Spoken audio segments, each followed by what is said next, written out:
ಕನ್ನಡ ಭಾಷೆ ಮೇಲೆ ಕೇರಳ ಸರ್ಕಾರ ಪ್ರಹಾರವನ್ನ ಮಾಡ್ತಾ ಇದೆ. ಕನ್ನಡ ಮಾಧ್ಯಮದ ಶಾಲೆಗಳಲ್ಲಿ ಹೊಸ ರೂಲ್ಸ್ ಅನ್ನ ತರ್ತಾ ಇರುವಂತದ್ದು ಕೇರಳದಲ್ಲಿ. ಕನ್ನಡ ಭಾಷೆ ಸಂಹಾರಕ್ಕೆ ಕಾನೂನನ್ನ ತರ್ತಾ ಇದೆ ಕೇರಳ. ಆಲ್ರೆಡಿ ಸಾಕಷ್ಟು ಕನ್ನಡ ಶಾಲೆಗಳು ಮುಚ್ಚೋಗಿದ್ದಾವೆ. ಅದ್ರದ್ದು ಒಂದು ಆಕ್ರೋಶ ಇರುವಂತದ್ದು. ಇದೇ ಸಂದರ್ಭದಲ್ಲಿ ಭಾಷಾ ನೀತಿಯನ್ನ ತರ್ತಾ ಇರುವಂತದ್ದು. ಕನ್ನಡ ಮಾಧ್ಯಮದ ಶಾಲೆಯಲ್ಲಿ ಹೊಸ ರೂಲ್ಸ್ ಅನ್ನ ಮಾಡ್ತಾ ಇದ್ದಾರೆ. ಕೇರಳದ ಕನ್ನಡ ಮಾಧ್ಯಮ ಶಾಲೆಗಳಲ್ಲಿ ಮಲಯಾಳಂ ಹೇರಿಕೆಯನ್ನ ಮಾಡಲಾಗ್ತಾ ಇದೆ. ಪ್ರಥಮ ಭಾಷೆಯಾಗಿ ಕನ್ನಡ ಬದಲು ಮಲಯಾಳಂ ಅನ್ನ ಜಾರಿಗೆ ತರಲಾಗ್ತಾ ಇರುವಂತದ್ದು. ಮಲಯಾಳಂ ಭಾಷಾ ಸಂವಿಧಾನ ಖಾತರಿಗೆ ನಿರ್ಧಾರವನ್ನ ಮಾಡಲಾಗಿದೆ ಕೇರಳ ಸರ್ಕಾರದಿಂದ. ಕೇರಳದ ಮಲಯಾಳಂ ಪ್ರೀತಿಗೆ ಸಿದ್ದರಾಮಯ್ಯನವರು ಗರಂ ಆಗಿದ್ದಾರೆ, ಆಕ್ರೋಶವನ್ನು ವ್ಯಕ್ತಪಡಿಸಿದ್ದಾರೆ. ಕೇರಳ ಸರ್ಕಾರದ ವಿರುದ್ಧ ರಾಜ್ಯ ಸರ್ಕಾರ ಗರಂ ಆಗಿದೆ. ತಕ್ಷಣವೇ ಮಸೂದೆ ಹಿಂಪಡೆಯುವಂತೆ ಎಕ್ಸ್ನಲ್ಲಿ ಆಗ್ರಹಿಸಿದ್ದಾರೆ ಸಿದ್ದರಾಮಯ್ಯನವರು. ಕೇರಳ ಸಿಎಂ ಪಿಣರಾಯಿ ವಿಜಯನ್ಗೆ ಒತ್ತಡವನ್ನು ಹಾಕ್ತಾ ಇದ್ದಾರೆ. ಯಾವುದೇ ಕಾರಣಕ್ಕೂ ಕಾಸರಗೋಡಿನಲ್ಲಿ ಕನ್ನಡ ಶಾಲೆಗಳಲ್ಲಿ ಪ್ರಥಮ ಭಾಷೆಯಾಗಿ ಮಲಯಾಳಂ ನಿರ್ಧಾರವನ್ನು ಕೈಗೊಂಡಿದ್ದೀರಲ್ಲ, ಅದರಿಂದ ಹಿಂದೆ ಸರಿರಿ ಅಂತ ಕೇಳ್ಕೊಳ್ತಾ ಇದ್ದಾರೆ. ಕಾಸರಗೋಡಿನ ಕನ್ನಡಿಗರಿಗೆ ಅನ್ಯಾಯವಾಗಲಿದೆ ಅಂತ ಹೇಳ್ತಾ ಇರುವಂಥದ್ದು. ಭಾಷಾ ಅಲ್ಪಸಂಖ್ಯಾತರ ಮೂಲಭೂತ ಹಕ್ಕನ್ನ ದಮನ ಮಾಡಿದಂತಾಗುತ್ತೆ ಈ ರೂಲ್ಸ್ ಅನ್ನ ತಂದ್ರೆ. ಕೇರಳದ ಗಡಿ ಜಿಲ್ಲೆ ಕಾಸರಗೋಡಿನಲ್ಲಿ ಕನ್ನಡಿಗರು ಮಾತೃಭಾಷೆಯನ್ನ ಕಲಿಯುವಂತ ಅವಕಾಶದಿಂದ ವಂಚಿತರಾಗ್ತಾರೆ. ಇಂತಹದ್ದೊಂದು ಕಾನೂನು ಜಾರಿಗೆ ಬಂದ್ರೆ ಕನ್ನಡಿಗರಿಗೆ ತೊಂದರೆ ಆಗಲಿದೆ ಅಂತ ಸಿದ್ದರಾಮಯ್ಯನವರು ಎಕ್ಸ್ನಲ್ಲಿ ಪೋಸ್ಟ್ ಮಾಡಿ ತಮ್ಮ ಅಸಮಾಧಾನವನ್ನು ಹೊರಹಾಕಿದ್ದಾರೆ. ಪಿಣರಾಯಿ ವಿಜಯನ್ ಅವರನ್ನ ಆಗ್ರಹಿಸಿದ್ದಾರೆ. ಈ ರೂಲ್ಸ್ ಅನ್ನ ಜಾರಿಗೆ ತರಬೇಡಿ ಅಂತ, ಕನ್ನಡ ಭಾಷಿಕರಿಗೆ ಅನ್ಯಾಯ ಆಗುತ್ತೆ ಅಂತ. ಕೇರಳದ ಹೊಸ ಮಸೂದೆಗೆ ಕನ್ನಡಿಗರು ಆಕ್ರೋಶವನ್ನು ವ್ಯಕ್ತಪಡಿಸ್ತಾ ಇದ್ದಾರೆ. ರಾಜ್ಯಪಾಲರನ್ನ ಭೇಟಿಯಾಗಿ ಮನವಿಯನ್ನ ಸಲ್ಲಿಸಲಾಗಿದೆ. ಕೇರಳದ ರಾಜ್ಯಪಾಲರನ್ನ ಭೇಟಿಯಾಗಿ ಮನವಿಯನ್ನ ಸಲ್ಲಿಕೆ ಮಾಡಲಾಗಿದೆ. ಕರ್ನಾಟಕ ಗಡಿ ಪ್ರದೇಶಾಭಿವೃದ್ಧಿ ಪ್ರಾಧಿಕಾರ ಮನವಿಯನ್ನ ಮಾಡಿಕೊಂಡಿರುವಂಥದ್ದು. ಈ ಬಿಲ್ ಭಾಷಾ ವಿರೋಧಿಯಾಗಿದೆ. ಗಡಿ ಕನ್ನಡಿಗರ ಹಿತಾಸಕ್ತಿಗೆ ಧಕ್ಕೆ ಆಗುತ್ತೆ, ಅದರ ವಿರುದ್ಧವಾಗಿದೆ. ಇದನ್ನ ತಡೆ ಹಿಡಿಯುವಂತೆ ರಾಜ್ಯಪಾಲರಿಗೆ ಮನವಿಯನ್ನ ಮಾಡಿಕೊಳ್ಳಲಾಗಿದೆ. ಭಾಷಾ ಮಸೂದೆ ತಡೆ ಹಿಡಿಯುವಂತೆ ಮನವಿಯನ್ನ ಸಲ್ಲಿಕೆ ಮಾಡಲಾಗಿದೆ.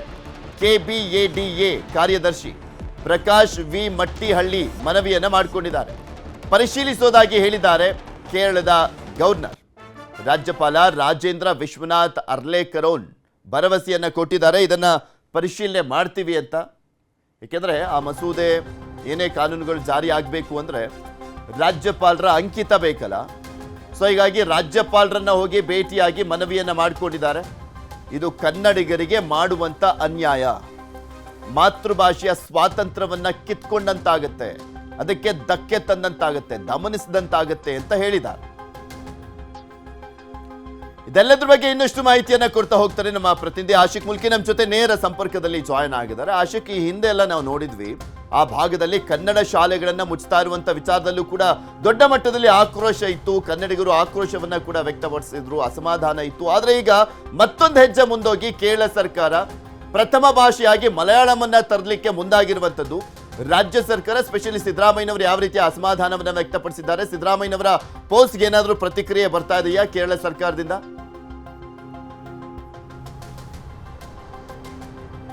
ಪೃಥ್ವಿ, ಇದುವರೆಗೂ ಕೂಡ ಸಿಎಂ ಸಿದ್ದರಾಮಯ್ಯನವರ ಪೋಸ್ಟ್ಗೆ ಯಾವುದೇ ಕೇರಳದ ಯಾವುದೇ ಸರ್ಕಾರದ ಪ್ರತಿನಿಧಿಗಳು ಕೂಡ ಪ್ರತಿಕ್ರಿಯೆಯನ್ನ ಕೊಟ್ಟಿಲ್ಲ. ಮುಖ್ಯವಾಗಿ ಕಾಸರಗೋಡು ಭಾಗದಲ್ಲಿರುವಂಥವರು ಬಹುತೇಕ ಅಂದರೆ ಹೆಚ್ಚು ಕಮ್ಮಿ ನಾವು 50-50 ಅಂತ ಅನ್ಕೊಳ್ಳೋಣ. ಆ ಭಾಗದಲ್ಲಿ ಕನ್ನಡ ಮಾತಾಡೋರು, ಮುಖ್ಯವಾಗಿ ಕನ್ನಡ ಮಾತಾಡೋದು ಮಾತ್ರ ಅಲ್ಲ, ಅಲ್ಲಿರುವಂಥ ಬಹುಪಾಲು ಜನರ ಮಾತೃಭಾಷೆಯು ಕೂಡ ಕನ್ನಡವೇ ಆಗಿರೋದ್ರಿಂದ ಈಗ ಕೇರಳ ಸರ್ಕಾರ ಜಾರಿ ಮಾಡೋದಕ್ಕೆ ಅಥವಾ ತನ್ನ ವಿಧಾನಸಭೆಯಲ್ಲಿ ಅಂಗೀಕಾರ ಪಡೆದುಕೊಂಡಿರುವಂತಹ ಮಸೂದೆ ಏನಿದೆ, ಶಾಲೆಗಳಲ್ಲಿ ಮಲಯಾಳಂ ಕಡ್ಡಾಯ ಅನ್ನುವಂಥದ್ದು, ಇದು ಅಲ್ಲಿನ ಜನರ ಮೇಲೆ ನಡೆಸಿರುವಂತಹ ಪ್ರಹಾರ ಮತ್ತು ಸಂವಿಧಾನ ವಿರೋಧಿಯಾಗಿರುವಂಥ ನಡೆ ಅನ್ನುವಂಥದ್ದು ಇದೀಗ ಸಿಎಂ ಸಿದ್ದರಾಮಯ್ಯನವರು ಪ್ರತಿಪಾದನೆಯನ್ನ ಮಾಡ್ತಾ ಇರುವಂಥದ್ದು. ವಿಧಾನಸಭೆಯಲ್ಲಿ ಈ ಒಂದು ಮಸೂದೆಯನ್ನ ಪಾಸ್ ಮಾಡಿಕೊಂಡು ಅಲ್ಲಿನ ರಾಜ್ಯಪಾಲರ ಮುಂದಕ್ಕೆ ಇದನ್ನು ಅಂಗೀಕಾರ ಮಾಡುವಂತೆ ಮನವಿಯನ್ನು ಮಾಡಿದ್ರೂ ಕೂಡ ಇದುವರೆಗೆ ರಾಜ್ಯಪಾಲರ ಅಂಗೀಕಾರವನ್ನು ಮಾಡಿಲ್ಲ. ಕರ್ನಾಟಕದ ಪ್ರತಿನಿಧಿಗಳಾಗಿ ಒಂದು ನಿಯೋಗವು ಕೂಡ ಈಗಾಗಲೇ ಕೇರಳ ರಾಜ್ಯಪಾಲರನ್ನ ಭೇಟಿ ಮಾಡಿ ಈ ಒಂದು ಮಸೂದೆಯನ್ನ ಅಂಗೀಕಾರ ಮಾಡಬಾರ್ದು, ಮಾಡಿದ್ರೆ ಏನೆಲ್ಲ ಸಮಸ್ಯೆಗಳಾಗುತ್ತೆ ಮತ್ತೆ ಸಂವಿಧಾನದ ಯಾವೆಲ್ಲ ಕಾಲಂಗಳು ಉಲ್ಲಂಘನೆ ಆಗುತ್ತೆ ಅನ್ನುವಂಥದ್ದನ್ನ ಮನವರಿಕೆಯನ್ನ ಮಾಡಿಕೊಟ್ಟಿರುವಂಥದ್ದು. ಇಷ್ಟಾದರೂ ಕೂಡ ಕೇರಳ ಸರ್ಕಾರದ ಮುಖ್ಯಮಂತ್ರಿಗಳಾಗಲಿ ಅಥವಾ ಶಿಕ್ಷಣ ಸಚಿವರಾಗಲಿ ಅಥವಾ ಸಂಬಂಧಪಟ್ಟ ಕಾಸರಗೋಡು ಜಿಲ್ಲಾ ಉಸ್ತುವಾರಿ ಸಚಿವರಾಗಲಿ ಅಥವಾ ಸ್ಥಳೀಯ ಶಾಸಕರಾಗಲಿ ಯಾವುದೇ ರೀತಿಯಾಗಿರುವಂಥ ಪ್ರತಿಕ್ರಿಯೆಯನ್ನು ಕೊಟ್ಟಿಲ್ಲ. ಅಂದರೆ ಕಳೆದ ಕೇರಳ 4 ವರ್ಷದ ಹಿಂದೆ ಕೇರಳ ವಿಧಾನಸಭಾ ಚುನಾವಣೆ ನಡೆದಂಥ ಸಂದರ್ಭದಲ್ಲಿ ಮಂಜೇಶ್ವರಂ ವಿಧಾನಸಭಾ ಕ್ಷೇತ್ರದಿಂದ ಗೆದ್ದಂತಹ AKM ಅಶ್ರಫ್ ಅನ್ನುವಂತಹ ಶಾಸಕರು ನೇರವಾಗಿ ಕೇರಳ ವಿಧಾನಸಭೆಯಲ್ಲಿ ಹೋಗಿ ಅವರು ಕನ್ನಡದಲ್ಲಿ ಅಲ್ಲಿ ಪ್ರಮಾಣ ವಚನವನ್ನ ತೆಗೆದುಕೊಳ್ಳುವಂತ ಕೆಲಸವನ್ನ ಮಾಡಿದ್ರು. ಅಂದ್ರೆ ಕನ್ನಡ ಎಷ್ಟು ಪ್ರಾಮುಖ್ಯತೆಯನ್ನು ಪಡೆದುಕೊಂಡಿದೆ, ಕನ್ನಡದ ಪ್ರಾಬಲ್ಯ ಎಷ್ಟಿದೆ ಮಂಜೇಶ್ವರ ತಾಲೂಕು ಮತ್ತು ಕಾಸರಗೋಡು ತಾಲೂಕಿನಲ್ಲಿ ಅನ್ನುವಂಥದ್ದು ಈ ಮೂಲಕವಾಗಿ ನಾವು ಅರ್ಥ ಮಾಡ್ಕೊಳ್ಬಹುದು. ಅಂದ್ರೆ ಸುಮಾರು 180ಕ್ಕೂ ಹೆಚ್ಚಿರುವಂತ ಶಾಲೆಗಳಲ್ಲಿ, ಮುಖ್ಯವಾಗಿ ಕಾಸರಗೋಡು ಜಿಲ್ಲೆಗಳಲ್ಲಿ ಹೇಳ್ತಾ ಇದ್ದೇನೆ, 180ಕ್ಕೂ ಅಧಿಕ ಶಾಲೆಗಳಿದ್ದಾವೆ. 40,000ಕ್ಕಿಂತಲೂ ಹೆಚ್ಚಿನ ಮಕ್ಕಳು ಕನ್ನಡ ಮಾತೃಭಾಷೆ ಹೊಂದಿರುವಂತ ವಿದ್ಯಾರ್ಥಿಗಳಿದ್ದಾರೆ. ಜೊತೆಗೆ 2,000ಕ್ಕಿಂತಲೂ ಹೆಚ್ಚಿನ ಶಿಕ್ಷಕರಿದ್ದಾರೆ. ಸೊ ಇವರಿಗೆಲ್ಲರಿಗೂ ಕೂಡ ತನ್ನ ಮಾತೃಭಾಷೆಯನ್ನ ಮರೆಯೋದಕ್ಕೆ ಅಥವಾ ಮುಂದಿನ ದೀರ್ಘಕಾಲಿಕವಾಗಿ ಯೋಚನೆ ಮಾಡಿದ್ರೆ ತುಂಬಾ ಲಾಂಗ್ ಟರ್ಮ್ ಅಲ್ಲಿ ಇದು ಬಹಳ ದೊಡ್ಡ ಹೊಡೆತ ಕೊಡುತ್ತೆ ಅನ್ನುವಂಥದ್ದು CM ಸಿದ್ದರಾಮಯ್ಯನವರ ಮಾತಿನ ಒಳಮರ್ಮ. ಸಂವಿಧಾನದ ಪರಿಚ್ಛೇದ 150A ಅಡಿಯಲ್ಲಿ ಎಲ್ಲರಿಗೂ ಕೂಡ ತಮ್ಮ ಸಂಸ್ಕೃತಿಯನ್ನ, ತಮ್ಮ ಭಾಷೆಯನ್ನ, ತಮ್ಮ ಲಿಪಿಯನ್ನ ಪ್ರಾಕ್ಟೀಸ್ ಮಾಡೋದಕ್ಕೆ ಅವಕಾಶ ಇದೆ. ಸಂವಿಧಾನ ಆ ರೀತಿಯಾಗಿರುವಂತಹ ಹಕ್ಕನ್ನ ಪ್ರತಿಯೊಬ್ಬ ಭಾರತೀಯನಿಗೂ ಕೂಡ ಕೊಟ್ಟಿದೆ. ಕೇರಳ ಸರ್ಕಾರ ಈಗ ತಮ್ಮ ವಿಧಾನಸಭೆಯಲ್ಲಿ ಮಂಡಿಸಿರುವಂತಹ ಈ ಮಸೂದೆ ಏನಿದೆ, ಈ ಮಸೂದೆ ಈ ಸಂವಿಧಾನದ ಈ ಪರಿಚ್ಛೇದವನ್ನ ಉಲ್ಲಂಘನೆ ಮಾಡುತ್ತೆ ಅನ್ನುವಂಥದ್ದನ್ನ ಇದೀಗ CM ಸಿದ್ದರಾಮಯ್ಯನವರು ಹೇಳ್ತಾ ಇರುವಂಥದ್ದು. ಕೋಗಿಲು ಕ್ರಾಸ್ನಲ್ಲಿ ತೆಗೆದುಕೊಂಡಿರುವಂತಹ ಅವರಿಗೆ ಎಷ್ಟು ಆಸಕ್ತಿ ಇತ್ತು ಕೇರಳದ ಮುಖ್ಯಮಂತ್ರಿಗಳಿಗೆ ಮತ್ತೆ ಅಲ್ಲಿರುವಂತಹ ಜನಪ್ರತಿನಿಧಿಗಳಿಗೆ, ಅಷ್ಟು ಆಸಕ್ತಿ ಈ ಸಂವಿಧಾನದ ಉಲ್ಲಂಘನೆಯನ್ನ ತಡೆಯೋದಕ್ಕೆ ಅವ್ರಿಗೆ ಇದ್ದಿದ್ರೆ ಈ ಸಮಸ್ಯೆ ಬಗೆಹರಿಯುತ್ತೆ. ಆದ್ರೆ ಕೇರಳ ಸರ್ಕಾರ ಇದುವರೆಗೂ ಕೂಡ ಯಾವುದೇ ರೀತಿಯಾಗಿರುವಂತಹ ಪ್ರತಿಕ್ರಿಯೆಯನ್ನ ಕೊಟ್ಟಿಲ್ಲ. ಹೀಗಾಗಿ ಮುಂದಕ್ಕೆ ಯಾವೆಲ್ಲ ತಿರುವನ್ನ ಈ ನಿರ್ಧಾರವನ್ನ ಏನ್ ಕೈಗೊಳ್ಳಿಕ್ ಮುಂದಾಗಿದ್ದಾರೆ, ಸ್ಪೆಷಲಿ ಕೇರಳದ ಎಲೆಕ್ಷನ್ ಬೇರೆ ಹತ್ರ ಬರ್ತಾ ಇರುವಂತ ಹಿನ್ನೆಲೆಯಲ್ಲಿ ಮತ್ತಷ್ಟು ತಮ್ಮ ವೋಟ್ ಬ್ಯಾಂಕ್ ಅನ್ನ ಗಟ್ಟಿ ಮಾಡಿಕೊಳ್ಳುವಂತ ಕಾರಣ ಕೂಡ ಇದರಲ್ಲಿ ಇರುತ್ತೆ, ಇಲ್ಲ ಅಂತಲ್ಲ. ಆದ್ರೆ ಮಲಯಾಳಂ ಅನ್ನ ಕಲಿಲೇಬೇಕು ಅನ್ನುವಂಥ ಮಕ್ಕಳೆಲ್ಲ ಮಲಯಾಳಂ ಶಾಲೆಗಳಿರ್ತವೆ, ಅಲ್ಲಿಗೆ ಹೋಗ್ತಾರೆ. ಬಟ್ ಕನ್ನಡ ಭಾಷೆ ಕನ್ನಡ ಭಾಷೆಯನ್ನು ಕಲಿಸ್ಕೊಳ್ತಾ ಇರುವಂಥ ಆ ಶಾಲೆಗಳ ಮೇಲೆ ಯಾಕೆ ಪ್ರಹಾರವನ್ನ ಮಾಡಬೇಕು ಅನ್ನುವಂಥದ್ದು ಈಗಿರುವಂಥ ಪ್ರಶ್ನೆ. ಏನಾದರೂ ಅಪ್ರೋಚ್ ಮಾಡುವಂಥ ಸಾಧ್ಯತೆ ಇದೆಯಾ ರಾಜ್ಯ ಸರ್ಕಾರದ ಕಡೆಯಿಂದ, ಈ ರೀತಿಯಾದಂಥ ನಿರ್ಧಾರ ಬೇಡ ಅಂತ ಏನಾದರೂ?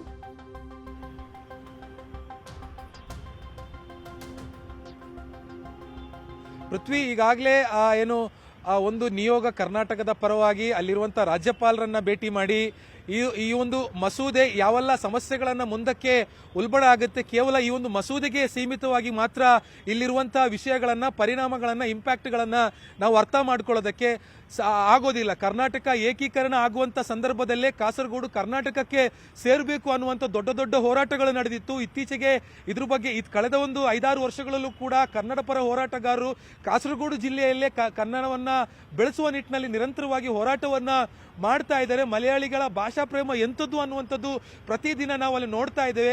ಹೀಗಾಗಿ ಕೇವಲ ಈ ಒಂದು ಶಾಲೆಗಳಲ್ಲಿ ಕನ್ನಡ ಅಥವಾ ಮಲಯಾಳಂ ಅನ್ನ ಕಲಿಸಬೇಕು ಕನ್ನಡದ ಶಾಲೆಗಳಲ್ಲಿ ಅನ್ನುವಂಥ ವಿಚಾರಕ್ಕೆ ಮಾತ್ರ ಈ ಒಂದು ವಿಚಾರ ಸೀಮಿತ ಆಗಿರೋದಿಲ್ಲ.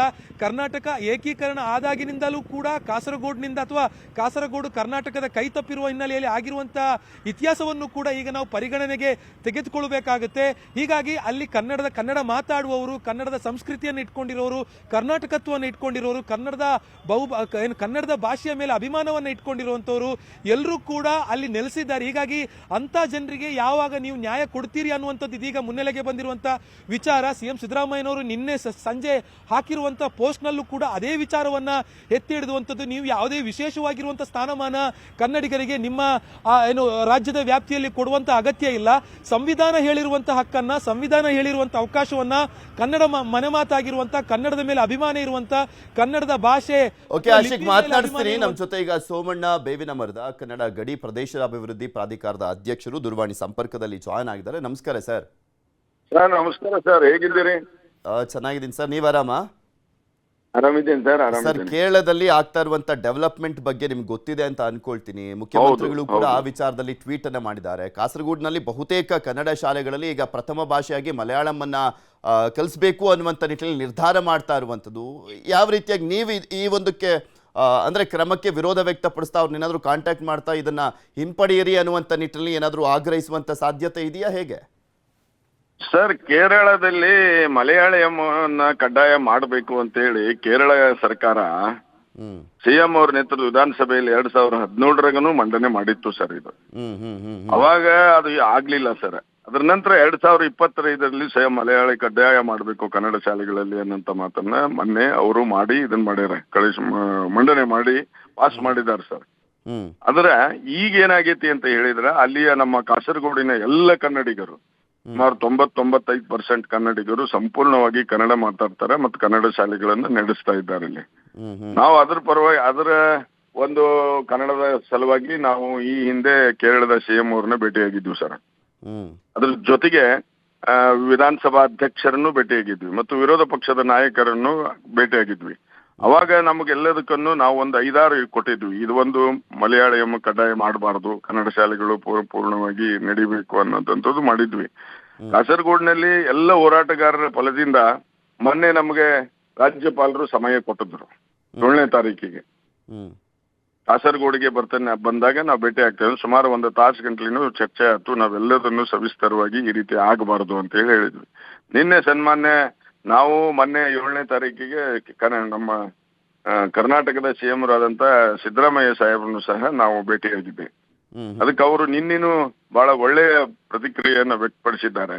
ಅದಕ್ಕೆ ನಾನು ಹೇಳೋದಿಷ್ಟ, ಈ ಸಂದರ್ಭದಲ್ಲಿ ಯಾವುದೇ ಪರಿಸ್ಥಿತಿಯೊಳಗೆ ಕನ್ನಡಿಗರಿಗೆ, ಕನ್ನಡದ ಮನಸ್ಸುಗಳಿಗೆ ಅಲ್ಲಿ ತೊಂದರೆ ಆಗದ ರೀತಿಯಲ್ಲಿ ಕನ್ನಡ ಪ್ರದೇಶ ಅಭಿವೃದ್ಧಿ ಪ್ರಾಧಿಕಾರ ಮಾಡ್ತಾ ಇದೆ. ಅವ್ರ ಜೊತೆಗೆ ನಾವು ನಿಲ್ತೇವೆ. ಎಲ್ಲಿನೂ ಸಹ ಅವ್ರಿಗೆ ಧಕ್ಕೆ ಆಗದಂಗ ನಾವು ನೋಡ್ಕೊಂತೇವೆ ಮತ್ತು ಇದನ್ನು ವಿರೋಧ ಮಾಡ್ತೇವೆ ಗಟ್ಟಿಯಾಗಿ. ಯಾಕಂದ್ರೆ ಈಗಾಗಲೇ ನಾವು ಕೇರಳ CM ಅವ್ರನ್ನ ಭೇಟಿ ಆದಾಗನು ಅವರು ಸಕಾರಾತ್ಮಕವಾಗಿ ಇಲ್ಲ ಮಾಡೋದಿಲ್ಲ ಅಂತಾನೆ ಹೇಳಿದ್ರು. ಅಲ್ಲಿ ರೈಲ್ವೆ ಸ್ಟೇಷನ್ ನಲ್ಲಿ ಇರ್ಬೋದು, ಬಸ್ ಸ್ಟ್ಯಾಂಡ್ ನಲ್ಲಿ ಇರ್ಬೋದು, ಪ್ರಮುಖ ರಸ್ತೆಗಳಲ್ಲಿದ್ದಂತ ಕನ್ನಡದ ಬೋರ್ಡ್ಗಳನ್ನು ತೆಗೆದು ಹಾಕಿದಾಗನು ವಿರೋಧ ಮಾಡಿದ್ದೇವೆ ಸರ್. ನಾವು ಹೋಗಿ ಸ್ವತಃ ಭೇಟಿಯಾಗಿ ಬಂದಿದ್ದೇವೆ ನಿಯೋಗ ತಗೊಂಡು. ಅದಕ್ಕೆ ಇದನ್ನ ನಾವು ಖಂಡಿತವಾಗಿ ವಿರೋಧ ಮಾಡ್ತೇವೆ. ರಾಷ್ಟ್ರಪತಿಗಳಿಗೆ ಏನಾದರೂ ಇದನ್ನು ಕಳಿಸ್ಕೊಟ್ರು ಅಂತಂದ್ರೆ ನಾವು ನಮ್ಮ ಎಲ್ಲ ಕನ್ನಡಿಗರನ್ನು ಕೂಡಿಸಿ ನಾವು ಅಲ್ಲಿ ಒಂದು ದೊಡ್ಡ ಪ್ರತಿಭಟನೆಯನ್ನ ಮಾಡುವ ನಿರ್ಣಯವನ್ನ ನಾವು ತಗೊಂತೇವೆ ಸರ್. ರಾಜ್ಯಪಾಲರನ್ನ ಭೇಟಿಯಾಗಿದ್ದಾರೆ, ಅಲ್ಲಿರುವಂತ ಕನ್ನಡಿಗರು ಮನವಿಯನ್ನ ಕೂಡ ಮಾಡ್ಕೊಂಡಿದ್ದಾರೆ, ಪರಿಶೀಲಿಸ್ತೀನಿ ಅಂತ ಹೇಳಿದಾರಂತೆ ರಾಜ್ಯಪಾಲರಾಗಿರುವಂತ ರಾಜೇಂದ್ರ ಅವರು. ಹೌದು ಸರ್, ಇದು ಮುಂದಿನ ಹಂತಕ್ಕೆ ಹೋಗಬಾರ್ದು ಅಂತ ಅಷ್ಟೇ. ಬಿಕಾಸ್ ಇದು ಆಗಬಾರದು ಸರ್. ಒಂದೇ ಅಲ್ಲ, ಈ ಗಡಿ ಅಭಿವೃದ್ಧಿ ಪ್ರಾಧಿಕಾರ 6 ರಾಜ್ಯಗಳ ಗಡಿ ಬರ್ತೈತಲ್ಲ, ಯಾರಿಗೂ ತೊಂದರೆ ಆಗಬಾರ್ದು. ಮಹಾರಾಷ್ಟ್ರದಲ್ಲಿ ಇರ್ತಕ್ಕಂಥ ಕನ್ನಡಿಗರಿಗೂ ತೊಂದರೆ ಆಗಬಾರ್ದು ಅಂತೇನೆ ಅಲ್ಲಿ ಎಲ್ಲ ದೊಡ್ಡ ಒಂದು 25,000 ಜನ ಸೇರಿಸಿ ನಾವೆಲ್ಲ ಕನ್ನಡಿಗರಿಗೆ ಸ್ಫೂರ್ತಿಯನ್ನ ಕೊಟ್ಟಿದ್ವಿ. ಮೊನ್ನೆ ಗೋವಾದಲ್ಲಿನೂ ಇದೇ ಸಮಸ್ಯೆ ಆಗಿತ್ತು. ಕನ್ನಡಿಗರಿಗೆ ಘಾಟಿಗೋಲ್ ಅಂತ ಹೇಳ್ತಿದ್ರು, ನಮ್ಗೆ ಗೊತ್ತದ. ಅದನ್ನು ಸತಿಗೆ ಅವಾಗ ಹೋದಾಗ ಸ್ವತಃ ನಾವೇ ಹೋಗಿ ಅಲ್ಲಿ ಕಲೆಕ್ಟರ್ ಭೇಟಿಯಾಗಿ ಬಂದ್ವಿ. ಕಲೆಕ್ಟರ್ ಭೇಟಿಯಾಗಿ ಈ ರೀತಿ ಸ್ವಾಭಿಮಾನಕ್ಕೆ ಧಕ್ಕೆ ಬಂದ್ರೆ ಕನ್ನಡಿಗರು ಎಲ್ಲರೂ ಸೇರಿಸಿ ಹೋರಾಟವನ್ನ ಮಾಡ್ಬೇಕಾಗ್ತತಿ, ಅದು ಬರಕ್ಕಿನ ಪೂರ್ವದೊಳಗೆ ನೀವು ಮಾಡ್ರಿ, ನಮ್ಮಿಂದನೇ ಇಲ್ಲೆಲ್ಲ ನಡೆದಿರೋದು ಅನ್ನೋಂತ ಮಾತನ್ನು ಸಹ ಹೇಳಿ ಬಂದಿದ್ದೇವೆ ಸರ್ ನಾವು.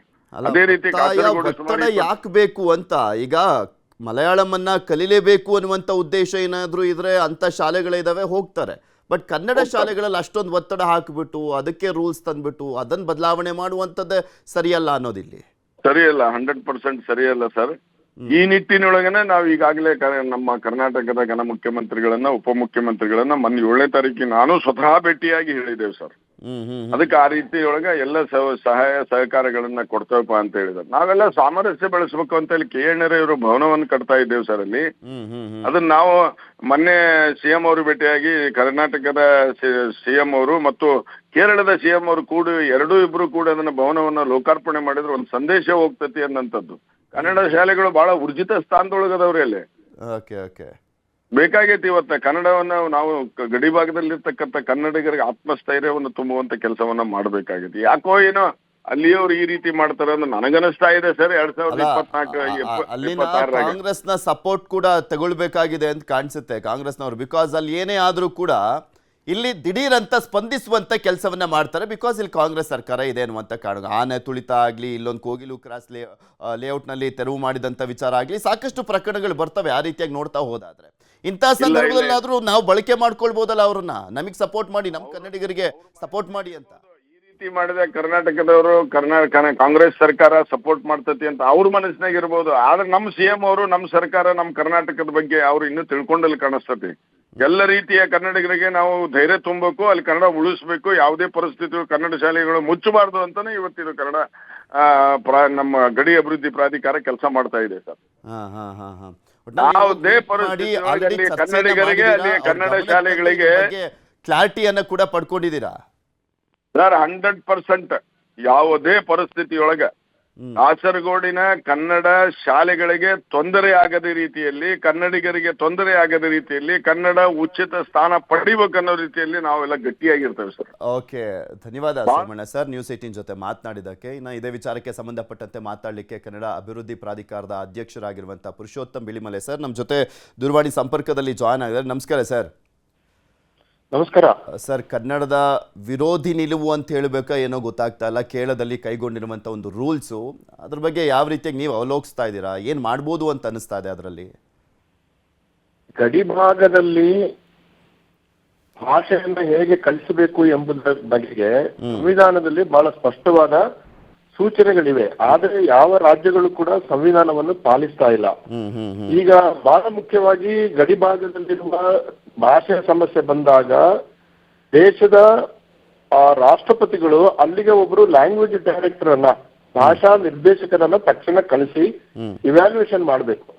ಈ ರಾಜ್ಯಗಳ ಜಗಳದಿಂದ ಏನಾಗ್ತದೆ ಅಂತಂದ್ರೆ ಎರಡು ರಾಜ್ಯಗಳ ಜನರು ಕೂಡ ಸಫರ್ ಆಗ್ತಾರೆ. ಹಾಗಾಗಿ ಕೇಂದ್ರ ಸರ್ಕಾರ ರಾಷ್ಟ್ರಪತಿಯವರನ್ನ ಅಥವಾ ನಾವು ಬರೆದಿದ್ವಿ, ಈಗಾಗಲೇ 2 ಪತ್ರಗಳನ್ನ ನಾವು ರಾಷ್ಟ್ರಪತಿಗಳಿಗೆ ಬರೆದ್ವಿ, ಲ್ಯಾಂಗ್ವೇಜ್ ಡೈರೆಕ್ಟರ್ನ ಮಾಡಬೇಕು. ಮತ್ತು ಗಡಿ ಭಾಗದಲ್ಲಿ ಕನ್ನಡ ಮಾತಾಡೋರಿದ್ರೆ, ತಮಿಳು ಮಾತಾಡೋರಿದ್ರೆ, ಮರಾಠಿ ಮಾತಾಡೋರಿದ್ರೆ ಅವರಿಗೆ ಅವರ ಭಾಷೆಯನ್ನ ಕಲಿಯುವಂತ ಅವಕಾಶವನ್ನ ಸಂವಿಧಾನ ಕೊಟ್ಟಿದೆ. ಅದನ್ನ ಎಲ್ಲ ರಾಜ್ಯ ಸರ್ಕಾರಗಳು ಕೂಡ ಪಾಲಿಸಬೇಕು ಅಂತ ನಮ್ದು.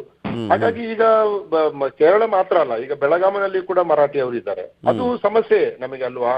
ಅದು ಕೂಡ ಅವರು ಅದನ್ನೇ ಕೇಳುದವರು, ನಮಗೆ ಪ್ರಥಮ ಭಾಷೆಯಾಗಿ ಮರಾಠಿಯನ್ನ ಓದ್ಲಿಕ್ಕೆ ಅವಕಾಶ, ಆದ್ರೆ ತಾವು ಕೊಡುದಿಲ್ಲ ಅವರಿಗೆ, ನೀವು ಇಲ್ಲಿ ಕನ್ನಡ ಕಲಿಬೇಕು ಅಂತ ಹೇಳ್ತೀವಿ. ಹಾಗಾಗಿ ಇದಕ್ಕೆ ಒಂದು ಸರಿಯಾದ ಲ್ಯಾಂಗ್ವೇಜ್ ಪಾಲಿಸಿಯನ್ನ ಕೇಂದ್ರ ಸರ್ಕಾರ, ರಾಜ್ಯ ಸರ್ಕಾರಗಳು ಒಟ್ಟು ಸೇರಿ ಲೋಕಸಭೆ ರೂಪಿಸಬೇಕು. ಜನಗಳು ಜಗಳಾಡುವುದು ಅಷ್ಟು ಸರಿಯಾದ ಕ್ರಮ ಅಲ್ಲ. ಮತ್ತು ಒಬ್ಬ ಕನ್ನಡ ಮಾತಾಡುವವನಿಗೆ ಅವನು ಕೇರಳದಲ್ಲಿರ್ಲಿ ಅಥವಾ ಗಡಿಭಾಗದಲ್ಲಿರ್ಲಿ ಅವನಿಗೆ ಕನ್ನಡವನ್ನು ಪ್ರಥಮ ಭಾಷೆಯಾಗಿ ಓದ್ಲಿಕ್ಕೆ ಅವಕಾಶಗಳನ್ನ ಕೊಡ್ಬೇಕು. ಈಗಾಗಲೇ ಮಾನ್ಯ ಮುಖ್ಯಮಂತ್ರಿ ಅವರು ಅದರ ಬಗ್ಗೆ ಪತ್ರ ಬರೆದಿದ್ದಾರೆ, ಕನ್ನಡ ಅಭಿವೃದ್ಧಿ ಪ್ರಾಧಿಕಾರ ಪತ್ರ ಬರೆದಿದೆ, ನಾವು ಕೇಂದ್ರ ಸರ್ಕಾರಕ್ಕೂ ಕೂಡ ಪತ್ರ ಬರೆದಿದ್ದೇವೆ. ಇವರು 2017ರಲ್ಲಿ 20ರಲ್ಲೂ ಕೂಡ ಇದೇ ರೀತಿಯಾಗಿ ನಿರ್ಧಾರವನ್ನ ಕೈಗೊಂಡಿದ್ರು. ಆ ಟೈಮ್ನಲ್ಲಿ ಹಿಂದೆ ಸರಿದಿದ್ರು.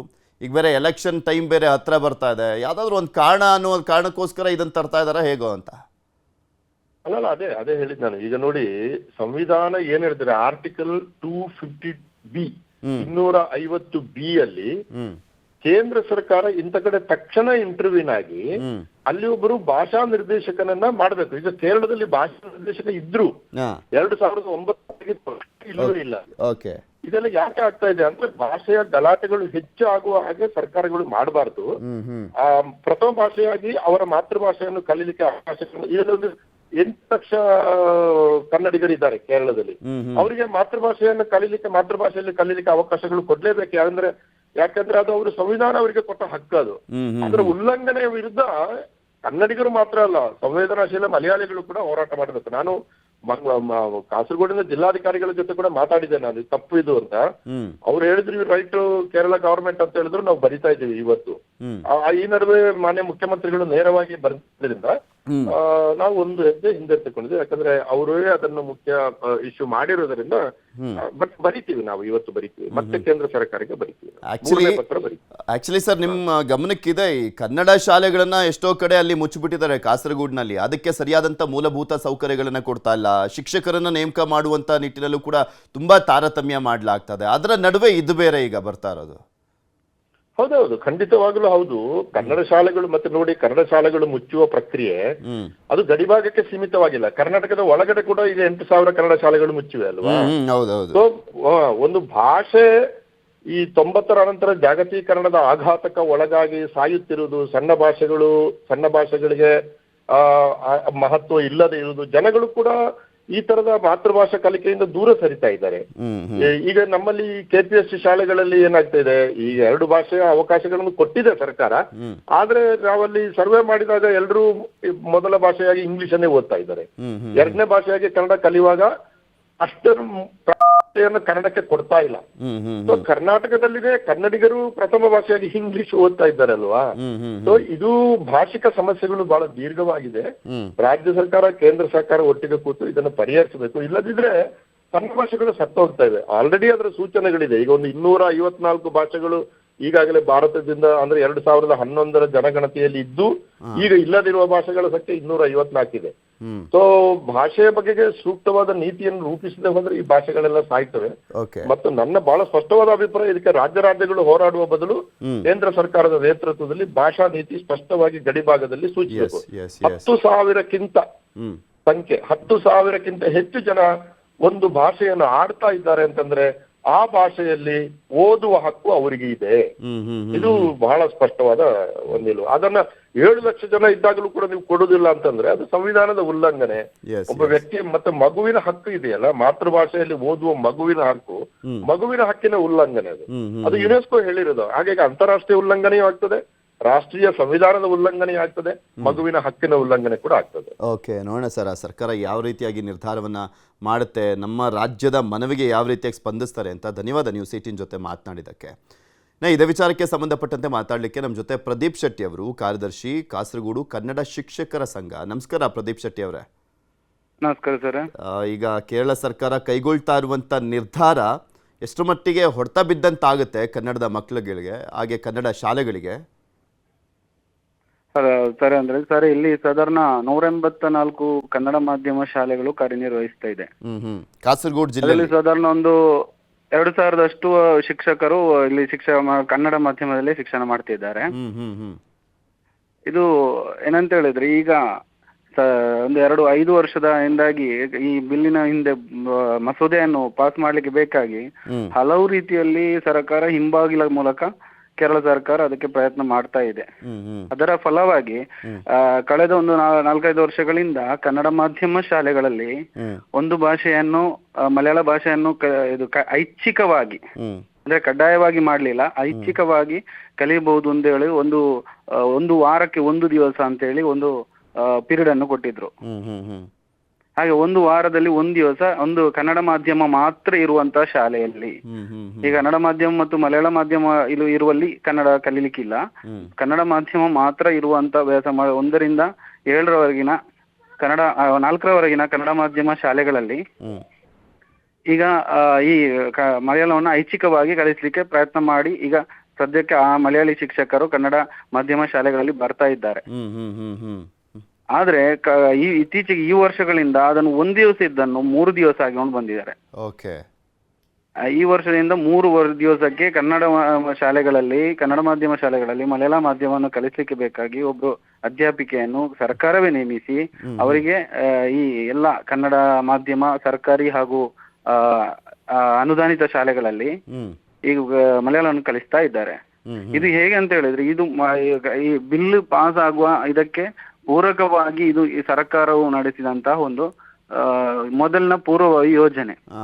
ಇದನ್ನ ಇನ್ನು ಮುಂದೆ ಏನಂತ ಏನ್ ಮಾಡ್ತಾರೆ, ಇಲ್ಲಿರುವವರೆಲ್ಲರಿಗೂ ಕನ್ನಡ ಗೊತ್ತು ಬೇಕಂತಿಲ್ಲ, ಇನ್ನು ಎಲ್ಲರೂ ಮಲಯಾಳ ಕಲ್ತಾಯ್ತು, ಇನ್ನು ಮಲಯಾಳ ಮಾತ್ರ ಇಲ್ಲಿ ಎಲ್ಲಾ ಸರ್ಕಾರಿ ಆದೇಶಗಳು, ಅದೇ ತರ ಯಾವುದೇ ಒಂದು ಎಲ್ಲವೂ ಕೂಡ ನಮಗೇನಂದ್ರೆ ಮಲಯಾಳದಲ್ಲಿ ಸಾಕು, ಇನ್ನು ಕನ್ನಡ ಇಲ್ಲಿ ಅಗತ್ಯ ಇಲ್ಲ, ಇಲ್ಲಿ ಭಾಷಾ ಅಲ್ಪಸಂಖ್ಯಾತರು ಯಾರು ಇಲ್ಲ ಎಂಬುದನ್ನು ಇದು ಮಾಡ್ಲಿಕ್ಕೆ ಬೇಕಾಗಿ ಕೇರಳ ಸರ್ಕಾರ ಮಾಡಿದಂತ ಒಂದು ಯೋಜನೆ ಅದು. ಹಾಗೆ ಇದು ಈ ತರ ಮುಂದುವರೆದ್ರೆ ನಮಗೆ ಇಲ್ಲಿ ಮುಂದೆ ಏನಂತ ಹೇಳಿದ್ರೆ, ಇಲ್ಲಿ ಕನ್ನಡ ಅಲ್ಪಸಂಖ್ಯಾತ ಪ್ರದೇಶ ಅಂತ ಮಂಜೇಶ್ವರ, ಕಾಸರಗೋಡು ತಾಲೂಕುಗಳಿಗೆ ಇನ್ನು ಯಾವುದೇ ಸರ್ಕಾರಿ ಆದೇಶಗಳಾಗ್ಲಿ, ನೋಟಿಸ್ಗಳಾಗ್ಲಿ ಇದೆಲ್ಲವೂ ಕೂಡ ಇನ್ನು ಮಲಯಾಳದಲ್ಲೇ ಕೊಡ್ಲಿಕ್ಕೆ ಸಾಧ್ಯ ಉಂಟು.